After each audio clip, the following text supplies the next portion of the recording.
This interview is sponsored by Anne-Marie Gianni Skincare. Welcome to the Better Belly Project 2.0, crushing the critters, plugging the leaks, and balancing the biome for your best body ever. I'm your host, Summer Bach.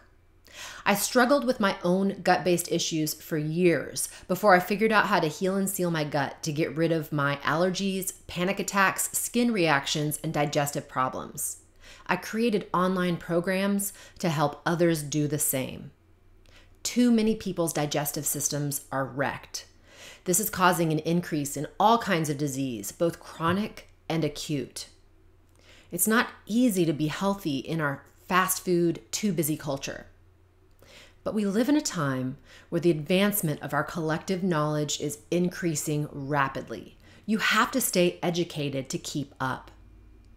I'm connecting you to my favorite mentors, experts, and colleagues on this life-changing topic. My intention is for you to utilize this resource to help yourself, your family, your communities, and your patients heal their bellies so they can be happy and high-functioning. It all starts in your gut. Next up is Alexandra Jamieson, and we're going to be talking about stop sucking it in, let it all hang out. So you are going to love Alex as much as I love Alex. She's a good friend of mine, and she is just fun, to the point, really going to reveal some of the underlying thoughts that we have behind our bellies. And as a gift for everybody participating in the Better Belly Project, you can click below to get how to write your F-it list. This is really the list of the things that are stressful in our life, how to reduce those so that we can stop feeling the stress in our guts. I think that's the biggest thing that we notice, is that stress is huge when it comes to repairing gut health. You have to handle it somehow. So check out her F-it list. And, Alex is a best-selling author. One of her recent books was Women, Food, and Desire. She's the co-creator and co-star of the Oscar-nominated documentary Super Size Me, which is where I first saw her, or I first even, got a blip of her on the radar. And she's a wellness expert. She's made it her mission to empower women to create epic lives by honoring their cravings and kicking body shame to the curb. And her work has been praised by Oprah. I mean, she's been on Oprah, right? She's been there sitting in the chair. She's on the Today Show, the Dr. Oz, Goop, Martha Stewart Living, and the New York Times, as well as CNN, Fox News, and many, many more. She's also the creator of Her Rules Radio, a #1 rated podcast. You're going to love this conversation that I have with Alex, and I'm excited that you get to be a fly on the wall. Come join us. So I love this conversation topic, this idea of like sucking your gut in. Stop sucking your gut in, let it all hang out. This is my personal experience, is that I really have like a tight diaphragm. I have to work on it with yoga and breathing exercises. Yeah. And we'll do a couple breathing exercises, real simple ones. We will? Yeah. Okay, good. Because my mom, when I was growing up, would always be like, suck in that belly. And babies are born with like fat little poochy bellies that just like, there's this like, it's a vitality. It's like, they're just like, la, la, la, and they're like in their body, right. And they breathe down deep and it sticks out when they breathe. So what are we talking about first? What's the most important thing for the people who are watching this? Because I know that I want to talk about the emotional stuff and how our emotional body is involved with our gut health and all those little ripple effects. Yeah. Well, let's just jump right in there. So, this whole concept to me of, how people hold tension in their gut, right? Yeah. Like I work with so many people who are sick because their emotional response is to tense in their gut, and yeah. Some people get diarrhea out of fear and things like this. And some people get constipation out of anger and things like that. Mm-hmm. I see a connection, and it's not like the emotions there's always lots of factors that cause the illness. It's not like it just is this one thing, but that one emotional piece is a major contributor to the habits and everything that it has. So, talk to me a little bit about this emotional trauma and things that get stored in the gut and how it gets there. What's going on? Okay. So there's two pieces. There's nature and there's nurture. So naturally, when we get stressed, all the blood rushes to our core. Or, our bodies tense up so that we can get into fight or flight. Mm-hmm. So that's normal. That's actually a good thing, right? Adrenaline kicks up, our body tenses so that we can be on hyper alert for all those little micro signals so that we can stay alive. Unfortunately, we are in a constant state of stress. And look, I'm a mom, I'm a business owner, and I live in New York City. All three of those things put me in a constant state of low-level stress. And it's not always bad. It's just always there. And so I notice for myself, and I know a lot of your listeners are going to, we hold this in our bodies because we need to be ready. What's going to happen next? We're always in reactionary mode. And put on top of that, the nurture part.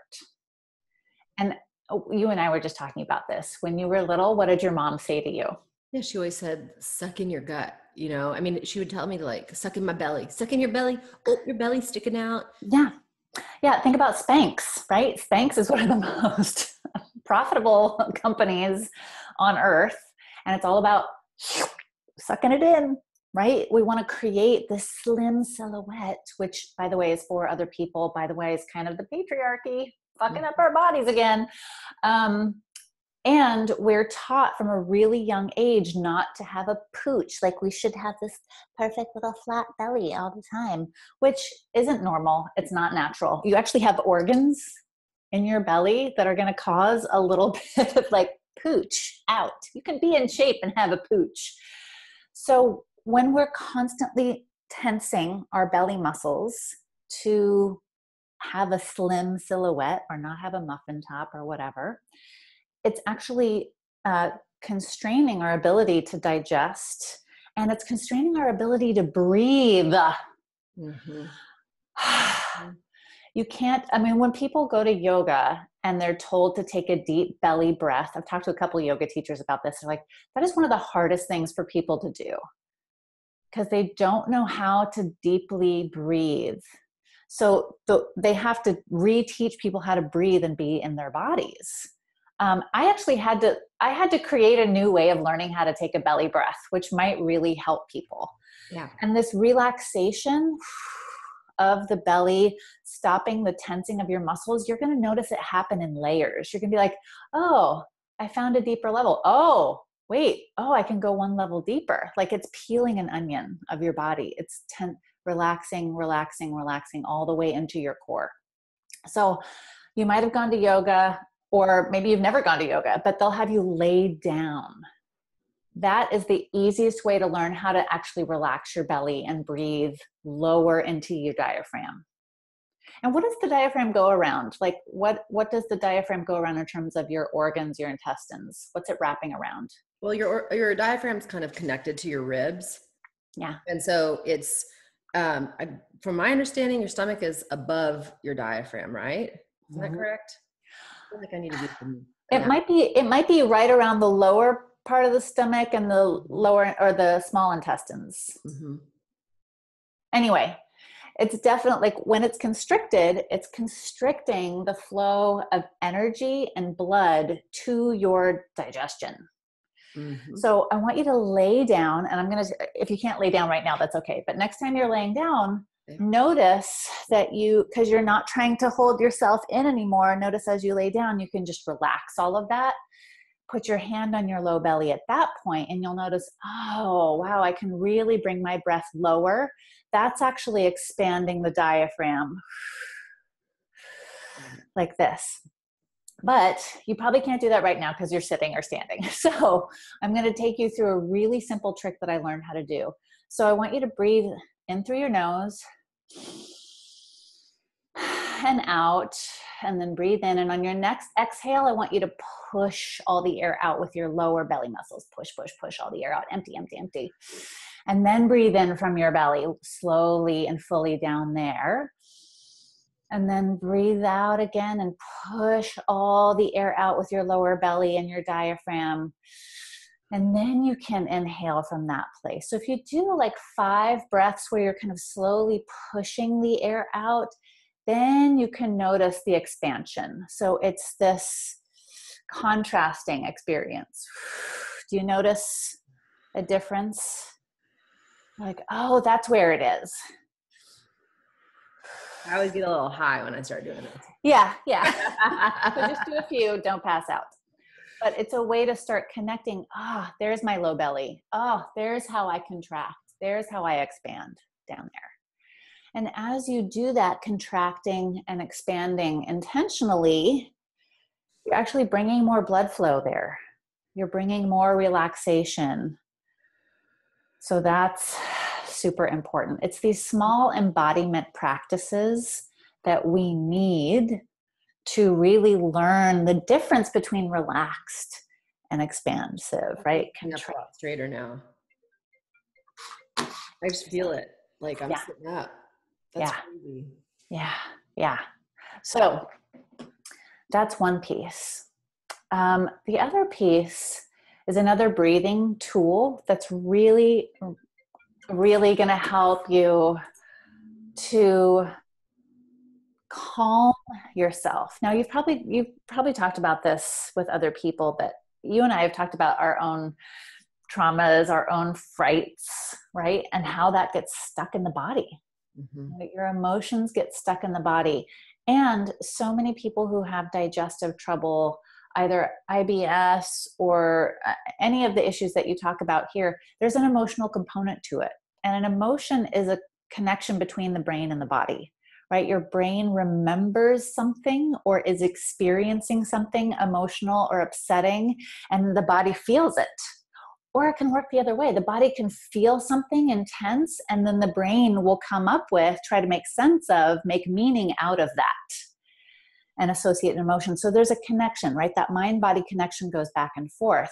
And there's a physical freeway that connects the tummy and the brain. And that is the vagus nerve. Yeah. Right? The vagus nerve is the superhighway connector between the brain and the belly. And we can calm that intentionally, either in the moment of fear or upset. I mean, I've had to do this on the subway when there's some freaky person totally being inappropriate or scary. Right? In New York City, you need to learn how to do this. Yeah. But everywhere, if you're re-experiencing fear or trauma from the past, you can use this. And it's called 4-7-9 breathing.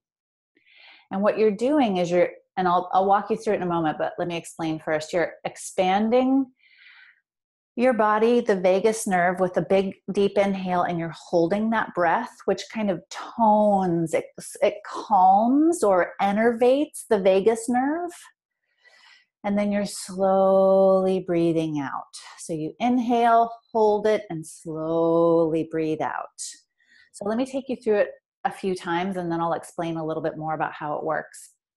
So I'm going to count to 4, and you're going to inhale really quickly and fully to the count of 4, and then you're going to hold that breath to the count of 7, and then you're slowly going to exhale to the count of 9. So I'll do it for you. Okay. So when you're ready, and we'll do it a few times so you'll practice it and you'll get better at it the second, the third time. Okay. So go ahead and breathe in and out through your nose. And on your next inhale, just a little fuller. And then you're going to breathe out through your nose all the way. And then you're going to breathe in all the way. 2, 3, 4. Hold your breath. 3, 4, 5, 6, 7. Slowly breathe out through your nose. 5, 6, 7, 8, 9. Breathe in all the way. 3, 4. Hold your breath. 3, 4, 5, 6, 7. Breathe out slowly through your nose. 6, 7, 8, 9. Last time, in all the way. 3, 4. Hold your breath. 3, 4, 5, 6, 7. Breathe out slowly through your nose. 6, 7, 8, 9. So that 4-7-9 breathing actually calms that vagus nerve. And it's the reason the vagus nerve is the reason why most massages start face down, because as you're laying down, your body compresses, it presses on the vagus nerve, it calms it. So you're just automatically calm. It's why, well, we don't do it anymore, but a lot of people still do. A lot of parents put their babies chest down to sleep because it calms them right away. A lot of people like to fall asleep on their stomach because it calms them right away. That's the vagus nerve. Mm-hmm. So you can hack your own emotional reactions, your physical reactions to emotions by doing this. I even just sometimes lay down on the floor. Yeah. You do that too. I know you do. Well, I do, definitely. I love these. It's so fun. Okay, so here's my comment on doing these breathing exercises. Like, I feel myself wanting to just like stretch and like shake a little and like yawn. Like, it just kind of like brought up all of this stuff. And from my experience and the work that I do, like, I really teach people, you know, part of the physiology of emotion is that there is, you know, reactions that show that you're releasing emotion, like yawning, shaking, sweating, you know, when you're sitting there not exercising, sweating, laughing, crying, maybe even just like scratching, things like that. Like, these are supposed to be physiological releases of emotion through the nervous system, and it's the brain healing itself, you know? And so it's funny, as you're like having me do all these breathing exercises, I feel these yawns coming up. I think I'm kind of holding a couple in because I don't want to just sit here and yawn the whole time. But like, I think that's partially why people stop breathing, because you start breathing, you start having to feel some of that stuff, and that's to get out of the body. But like, it's not always the appropriate time. We're always so busy. Our lives don't have that scheduled time to really chill out and like let some of that stuff come through our nervous system. And those things like, as you do those things, like, I actually think that yawning is a vagus nerve relaxer. I really think that's a part of it. And I think it's contagious. This is my theory. I think it's contagious because I think that it's important for when the stress situation is over, somebody yawns, for all the people to start to get out of that fight or flight together. Well, we entrain, right? Yeah. We start syncing up energetically and nervous systemly, if that's a word. Yeah. I'm with you, man. Yawn. Seriously, like, it just brought it all up from doing that. I was just like stretched my abs and all the tenseness that was like in there. Well, let's talk about how people aren't allowed to have emotions. Yeah, please, let's too. That would be great. We're not allowed to feel what we're feeling. And both women and men, or whatever gender expression you have, get screwed. We all get screwed. Because if you're a man, you're supposed to be macho and not have emotions, or you're only allowed to have anger. And if you're a woman, we're afraid of being termed too emotional or overreactive or too dramatic. So we're not allowed to express ourselves fully. So that means that all of us are constantly like holding our stuff together. Mm-hmm. Just, we're only allowed this very narrow range of emotional expression. Mm-hmm. And it doesn't work for us. It's not working for us because that we still experience that. So it gets stuck in the body.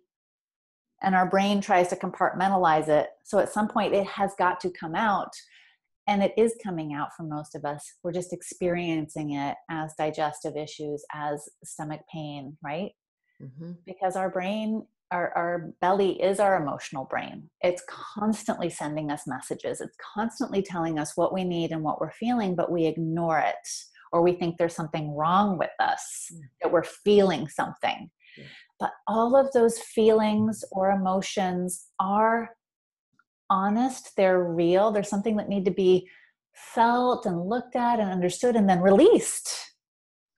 So shaking was something that I wanted to talk about. You had mentioned shaking was like, feeling jittery or whatever. Yeah. Well, and even when I was yawning, like at the end of my yawn there, after doing those breathing exercises, I was like it just like, there's this like little like feeling. Yeah, absolutely.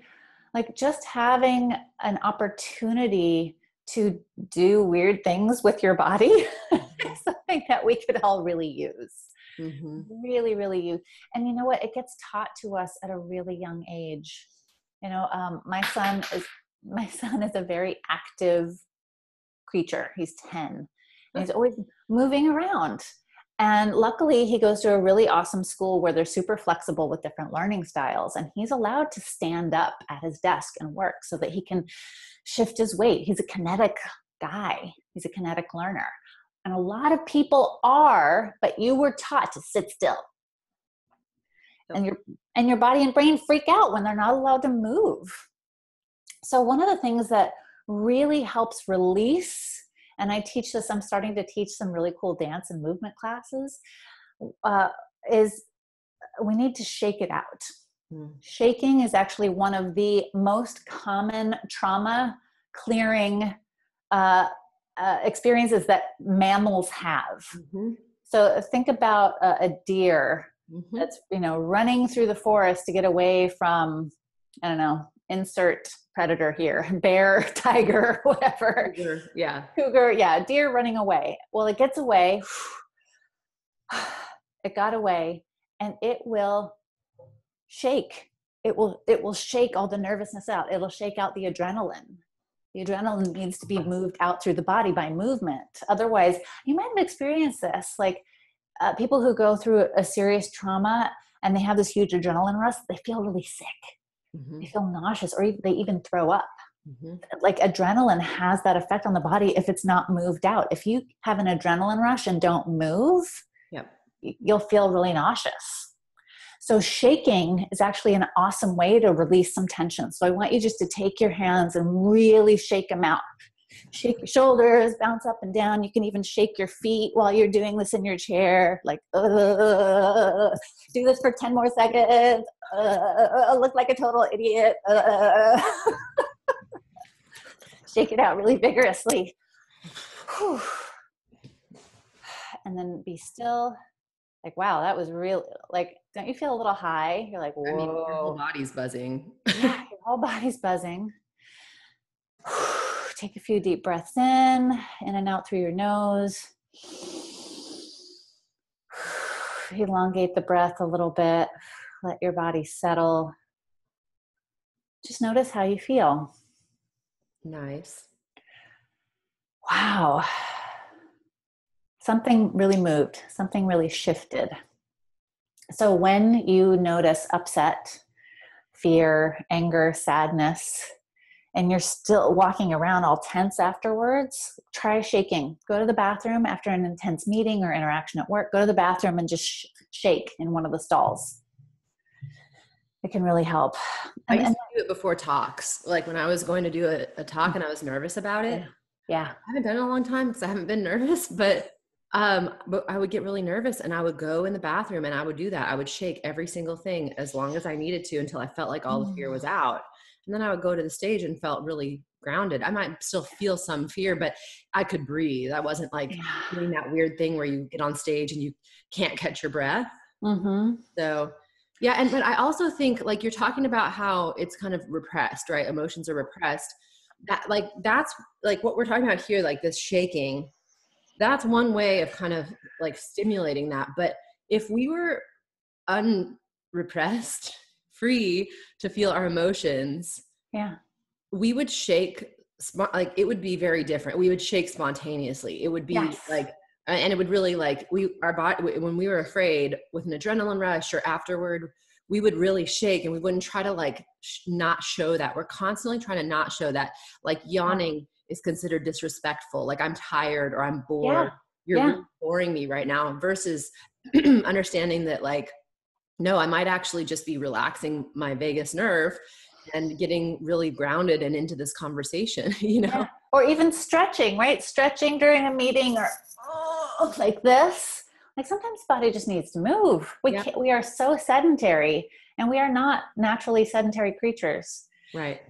There's one other aspect of breathing that I really wanted to address that's so important for feeling strong and grounded and powerful. Like you take up space, like you are worthy, like you have the right to be present in your body and in the world. Breathing is the most basic aspect of that. Taking big breaths, yawning. It means I'm here. I'm in my body. This is me. This is mine. And it changes your center of gravity. We were talking about babies, how babies naturally have these pooches and they just naturally belly breathe until they're taught not to, until they're taught to suck it in and be nice and don't be too emotional. Mm-hmm. They have a lower center of gravity. When you breathe lower, you're harder to tip over because your energy is lower. When you're shallow breather like this all the time, I could come and tip you right over because you're not down rooted in your body. You're not connected. It actually changes how strong you feel and how present you are in your body. This was something that I learned in a self-defense class back in college. Like get low energetically, like sink into your legs and in your belly.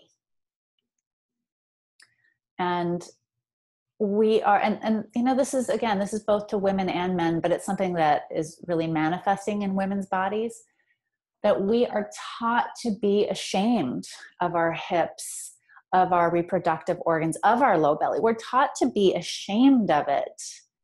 Periods are gross. Periods make women weird and crazy.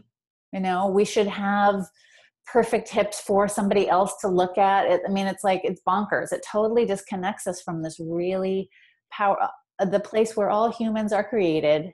We're really ashamed of this part of our body. And it tips us off energetically when we're ashamed of this part of our bodies, when we're constantly worried how other people are judging our bellies. So, you know, I don't know. Let's honor this, right? Let's let our pooches out a little bit. Let's just let this. Now everybody can see I'm wearing yoga pants with my. Yeah, me too. We're only dressed from the top up. So let it go. You know, yeah. Feel it. But we both kind of have decently nice bellies. Let's be real. Like in terms of cultural acceptance, yeah. Like there are some ladies out there that are like, I wish my belly looked like that. So, you know. Absolutely. And I still have that old voice, that constant shame that it's not perfect enough. I have it. It's there. Yeah, it's absolutely there. Well, and that's like, you know, it's so funny because like throughout however many years of my adulthood, you know, I've definitely struggled with my weight going up and down and like, you know, some insulin resistance. So weight tends to like go around my belly. And I made a pact with myself a while ago. I mean, it was like years and years ago. And I just said, you know what? It don't matter. If you want to go on a run or a walk, you can just wear your sports bra and you can let your flabby little belly hang out and nobody like, just do it. Like, it doesn't matter.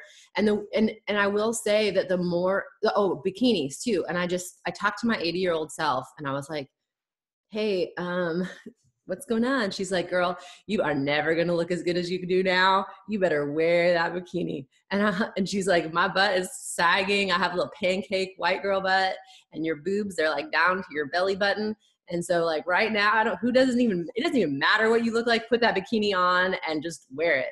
And like, that was really great advice for my 80-year-old self. So I just started doing it. I was like, okay, no matter what I think, or like, you know, and there's times where like, if I'm a little bloated or something, or I ate a big meal before I go out on the water in my bathing suit, there's still voices that show up. And I'm just like, okay, like chill out. You're still like, it's kind of like feel it and do it anyway. And the more I've practiced doing that, I will say that it has actually made me accept my body where it's at in all its stages. And I would say that in general, I stay more steady. Like my weight has steadied out more because I wasn't waiting for a certain thing before I would do the action. Like I wasn't waiting until it looked a way that it's never going to be freaking perfect.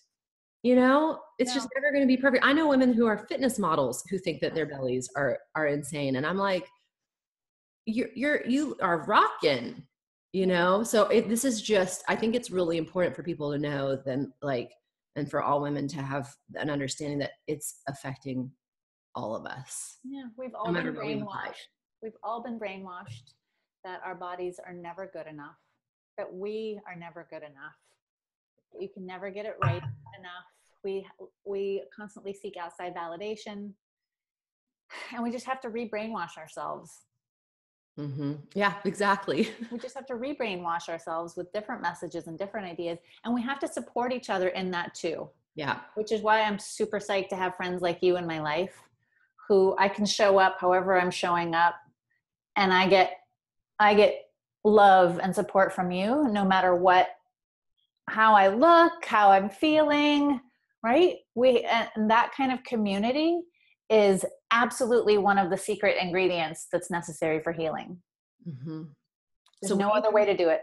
What do you think that people should do it like for the healing part? Because, I think, I mean, is it the exercises? Because this is where I always kind of struggle. Because in my ideal world, people can just freely express their emotions, and other people don't take it personally. Right. And they witness people and go, oh wow, they're having a hard time right now, Mm-hmm. and if they feel like they have the space, they'll put their arm around them or hang out and pay attention to them. And if they don't feel like they have the space and emotional energy to do it, they go mind their own business, whatever. Like, I feel like that's an ideal world, Yeah. And then when I'm teaching this to my clients, I'm saying, go sit like maybe where you would meditate or something, and set the timer for 5 minutes, and feel some of this stuff and let it out. But like, that exercise is saying, go do this alone. Mm-hmm. And I'm just kind of curious, like, what are some ideas that you have about beginning to heal this stuff? And is it alone until we figure out how to do this as a culture together, I would ask your safest friend or sister or cousin, can I have a real conversation with you about how I'm feeling? And it's not about them at all. Like, I just need can I just tell you how I'm really feeling? Because I've been telling everyone I'm fine all the time. This mask of fine isn't authentic. Ask your safest person. I just need someone to tell how I'm actually feeling. I don't need you to comment. I just need someone to listen and tell me that they love me anyway, no matter how I'm feeling. That's it. Yep. That's a huge step. Yep. Right? I'm feeling all this stuff, and it might not be fair to the other person that I'm feeling it about, right? Maybe I'm calling up you. I'm calling you, and I'm having all these feelings about my husband, and they're not fair, and they're not good, and they're not evolved feelings, but they're what I'm feeling. And I just need to share them with someone who's going to say, got it. I hear you. Like that right there, do that. Life changing. Yeah. So you have to start being honest and a little bit vulnerable. Yeah. Or a lot vulnerable. Right, but just try it with one person about one thing. Got it. And try some of these breathing exercises. Like, people think that, yes, this path to healing, it's never going to end. It's going to last your entire life if you're lucky, right? If you're constantly bringing your awareness to it, you'll find, oh, like, this could be different or better. I could heal this part of myself now. It's never going to end. And each step is usually like a really baby step. We look for these huge things that are going to change our whole lives overnight. And actually nobody does that because it's too earth shattering, right? Most people don't actually want to upend their entire life overnight. So really just do one of these breathing practices and ask a safe friend if you can share how you're feeling. And the shaking. Shake like for 10 seconds, at least shake 10 seconds a day, I think, because that one is powerful. Yeah. That one is really good. I think that helps. I think it's free. Doesn't require anything. Awesome. Cool. I mean, this is such an important discussion. And I think it's scary because, it's like, I definitely have friends in my life and people in my life who I can be really honest with, but then there's people in my life where it's kind of everything sort of zipped up, and I don't know. I want there to be a little bit more room. I just want there to be more room. I think that that's what it would be. If more people had access to this like emotional expression piece, I think less people would be sick, but I also think we'd have more room to be our full selves. And I think there would just be a little bit less judgment internally. I mean, it's kind of how you work through that stuff. Yeah. Tell me some of your final thoughts on this. I'm curious how this conversation is for you. I really want people to know that you and I believe in their value to feel what they're feeling. You deserve to feel what you're feeling. It doesn't have to make sense. It often won't make any sense at all.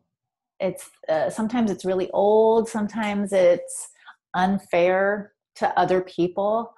You don't have to express it at somebody, but you have to acknowledge it in yourself and then feel it out and move it out so that you can heal. And I believe that you deserve that. You deserve to give yourself that space. I love it. So important. This is this is like the dirty little secret of healing the gut right here. It's true. It's really true. Yeah. We think it's all about probiotics and sauerkraut. Yep. And it is, but it's definitely, there's other aspects, there's other facets. This is the dirty little secret part. This is the part that people don't want to see on like, you know, a program. Hey, everybody, come heal your old emotional trauma. In this 2-month program, people would be like, I want probiotics. I know. And how's that working for us? Not so well. How many diets, how many supplements, how many exercise programs have we tried? And yeah, there are right ways to nourish yourself and right ways to move. And this is the part that hasn't been given space. Mm-hmm. Excellent. Thanks for your insight. I mean, this is a great reminder. I'm going to go do these things. Really good reminder. I love the shaking. I kind of forgot about doing that. Yeah, it's really helpful. Yeah. Thanks. I feel very calm after doing it just for 10 seconds. Like, I know, it's kind of bizarre. Yeah, it's great, right? Well, thanks for being here. I really appreciate you being a part of the Better Belly Project. I think this is my pleasure. That had to happen. Absolutely. Thank you for attending this exclusive interview. Visit betterbellyproject.com/upgrade to find the link to purchase the complete Better Belly Project collection. There was so much info we covered today. You're going to want to listen to this recording again and again. You can do it while running errands, exercising, or commuting. Plus, you're going to get the transcripts for each interview, bonuses that the speakers have given just to those who upgrade to the All Access Pass, and all the audio and video recordings for each interview. There are more amazing experts to come. I'll see you on the next interview.